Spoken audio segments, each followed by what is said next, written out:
Thank you, Liam, very much indeed for that welcome. It's lovely to be here and in Church House as well. And as Liam said, the APVG had asked the best thinkers around to speak in this opening discussion this evening, but unfortunately they weren't available, so they got me.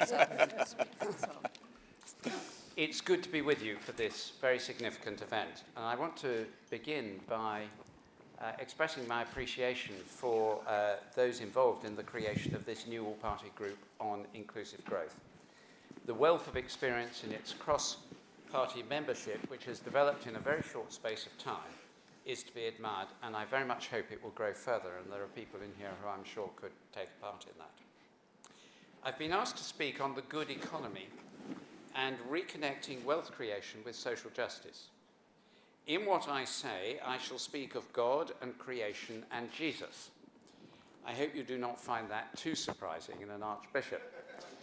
You may or very likely may not agree with what I say about God and the implications for society, but if you are someone who's a sort of vicar type, that is what you get.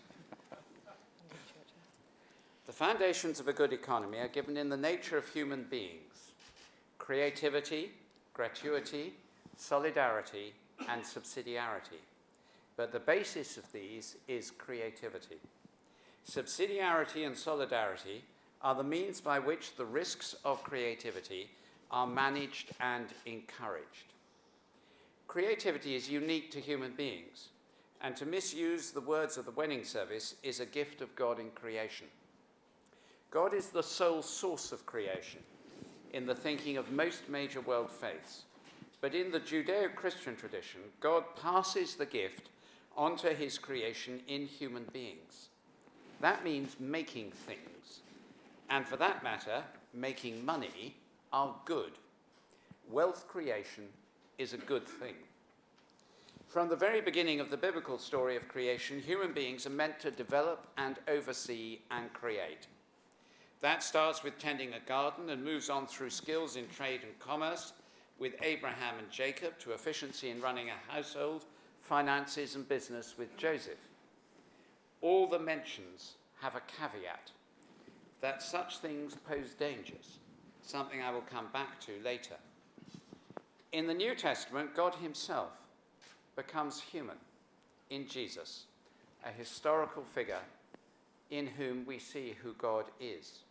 And he grows up to learn the trade of a carpenter. Jesus worked for his living and created wealth for 90% of his life. St. Paul, has a trade as a tent maker, as he says very clearly to the Corinthians, explaining that was why he did not take money from them when he was living in Corinth and heading the church there. Creativity is a basic human function, and a good economy is one that enables creativity to happen. That is why full employment matters. Investment in education is essential, skills development is core, and businesses of all kinds should be given the space to develop and create wealth and to fail, to create employment and prosperity for the society in which they live. It is a God-given call and function. The market is an extraordinarily efficient mechanism of distribution in a complex society and hugely liberating of human creativity. No better form of allocation of resources has been found, and the alternatives have always led to inhumanity or even tyranny. At the same time, the market cannot create or sustain the shared morality needed to ensure that it works carefully and lovingly at every level. Adam Smith famously spoke with equal conviction of the dangers of market manipulation as he did of the invisible hand. The experience of 2008 shows that the complexity of human motivation and greed can never be left to the market to deal with. There is no such thing as a level playing field if human beings are involved. And there is no such thing as a fully fair and free market. It doesn't exist. Creativity, though, falls principally within the business sector when we're talking about a good economy. And by that, I include everything from the sole trader right up to the multinationals. It is to be valued and admired, not only in an artist who is creative, but also in the person that builds up a smaller business and employs an apprentice and 3 other people. They are the bedrock of a good economy. There are levels of accountability and care that begin to be lost in large organizations. But creativity is also seen in the development of software programs or in the work of James Dyson and in the world of banking and finance. Yes, I do mean that. Developing forms of risk management or new forms of lending suitable to enable organizations to develop and be yet more creative. An economy that burdens the creators so that they are constrained too much to be creative is not a good economy. I will come in a moment to issues around proper constraint, but the liberty of creativity is an essential virtue of a good economy. Secondly, what Pope Benedict, or as he was then, called gratuity, which is more than generosity. At the very heart of Christian belief is the idea of undeserved love that expects no return.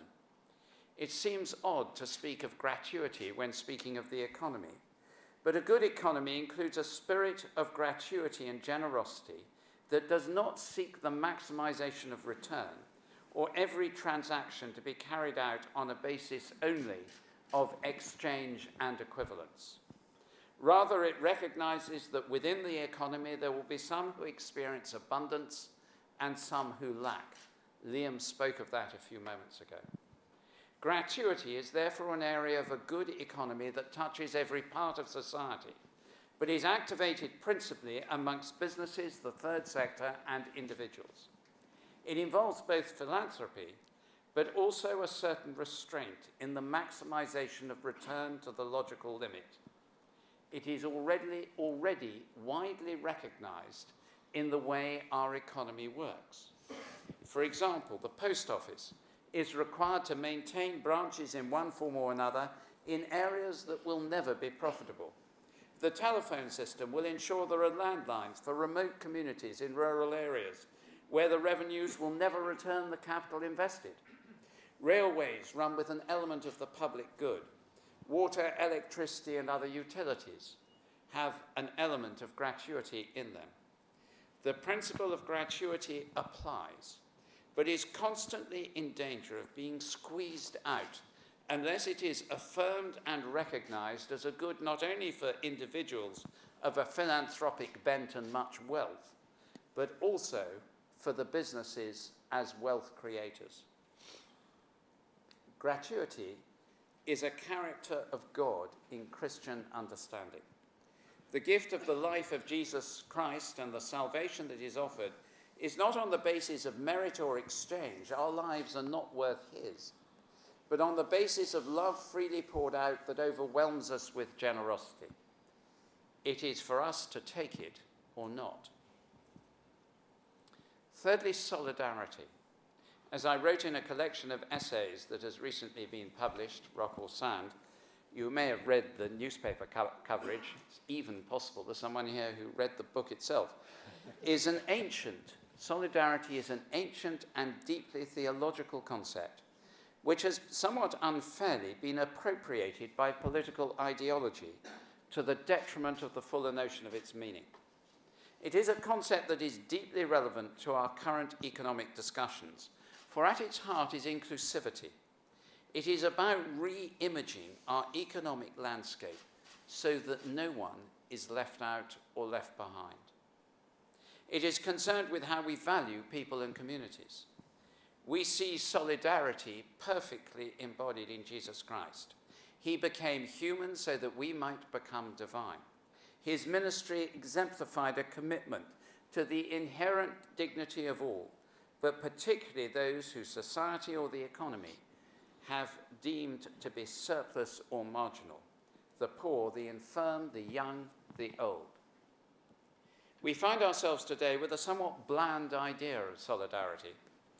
In a remarkable paper on the financial crisis, a friend of mine called Professor Paul Dembinski, a leading economist at the University of Freiburg in Switzerland, who, incidentally, whose father was involved in the start of Solidarność, Solidarity, in Poland. In a remarkable paper, Paul makes this point, and I quote, "Economic discourse is focused on those who are fit for productive activity. That means about half of any given society is not directly on the radar of economists. From the economic perspective, these groups appear at best to be beneficiaries of public transfers, at worst to be burdens and sources of cost to society. Therefore, the volume of public transfers is the usual economic measurement of solidarity. Once defined in this simplistic way, solidarity appears automatically as a threat to economic efficiency." As I set out in some detail in Building the Common Good, it seems to me that there are 4 key areas of public policy which could demonstrate what an economy built on solidarity can look like and can deliver.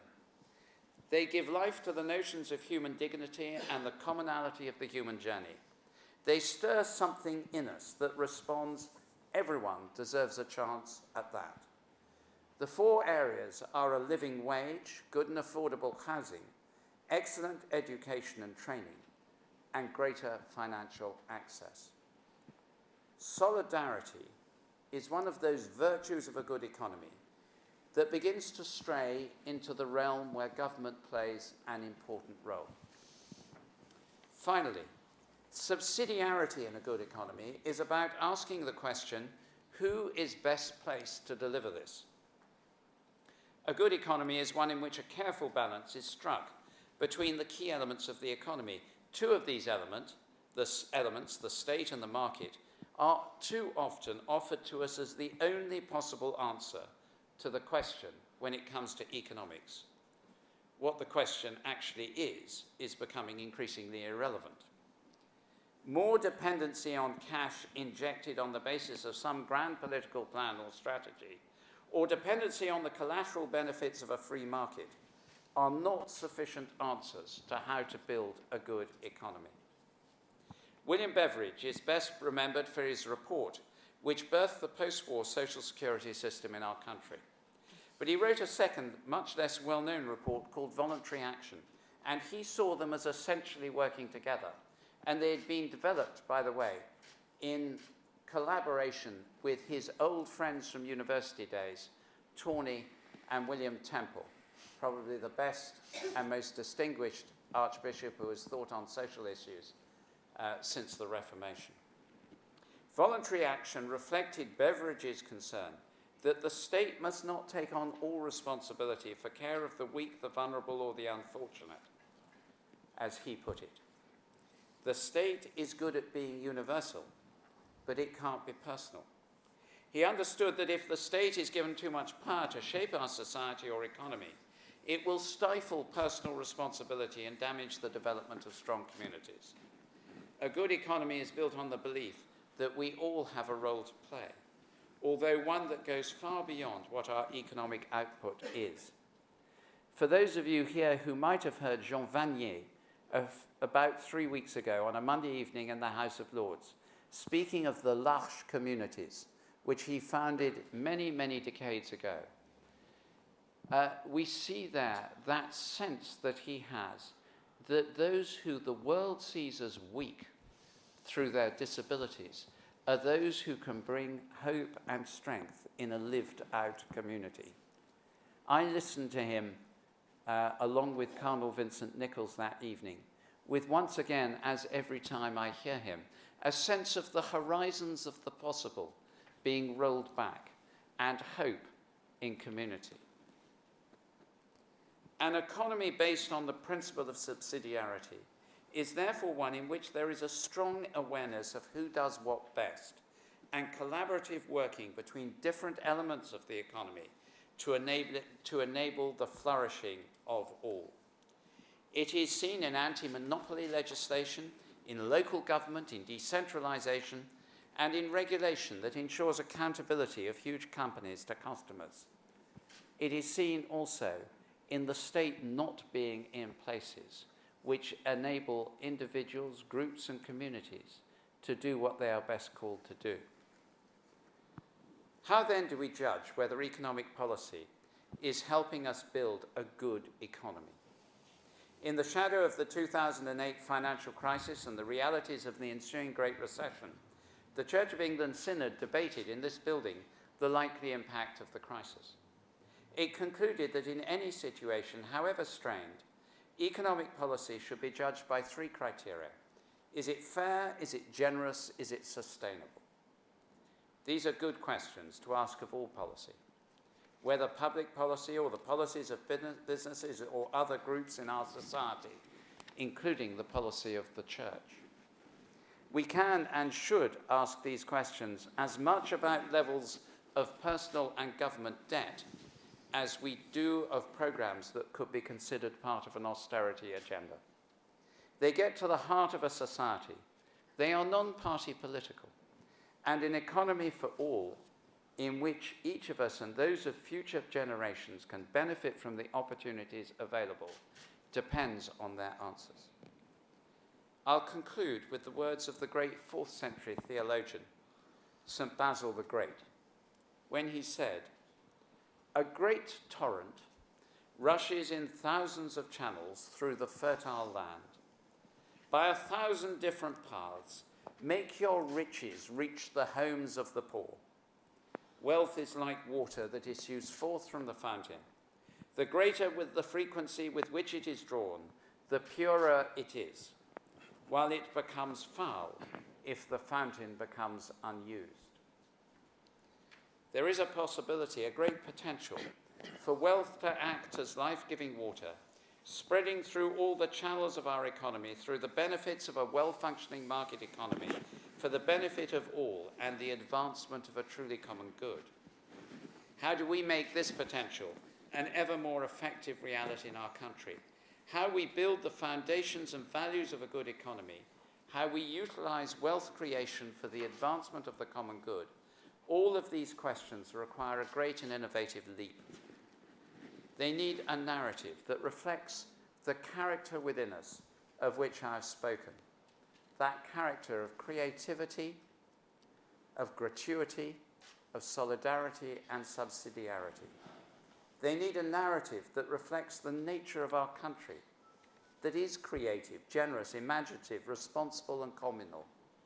At our best, we do all those things, and at our best, we are unbeatable in our virtues. Thank you. Wonderful.